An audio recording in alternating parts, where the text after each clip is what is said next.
د خان سړي په بازار کې د بنګړیو د ښځو د زیوراتو دکان درلود. نو بیا د ده خان یو مزدور نیولی کور ته به زنانه ورته اوبه راوړلې. یو ورځ دا مزدور 40 کاله وایي د مزدور اوبه راوړلې. یو ورځ چې اوبه راوړلې چې دا اوبه یې له خره نه کته کولې یا دی نو دا د ښځې لاس یې داسې وسکونډه موږ سکونډل ورته وایي تا څه ورته او داسې یې که دا ښځی ده. نو ښځې هېڅ هم دې سړي ته ونه ویلې خو ښځه ډېره هوښیاره ښځه وه.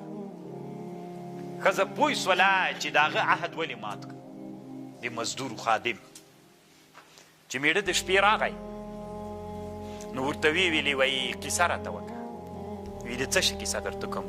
وی راته ویې که خپله یې راته وکړه څه چی دې کړي؟ ویلې چې مې هم نه دي کړي. وی نه کړي دي. وی نه مې دي کړي. وی هر څه دي چې کړي راته ووایه.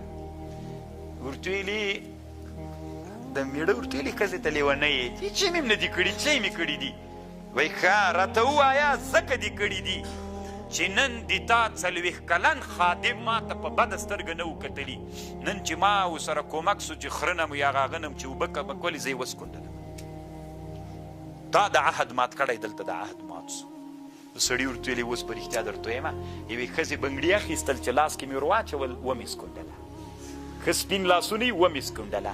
عهد مات سو که نه چې عهد دې مات کړه چا سره له تا سره هم دلته عهد ماتېږي. دومره هوښیاره ښځه وه دومره هوښیاره ښځه وه طالبانو ورونو.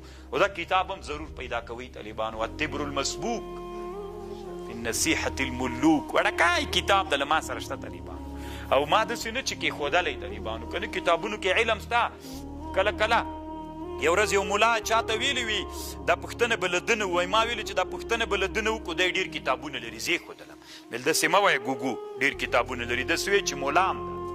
کتابونه خو کتابخانې هم ولم لري که نه دا غرور دومره ده یو ورې پوښتنه رانه کوي بیا وایي ډېر کتابونه لري.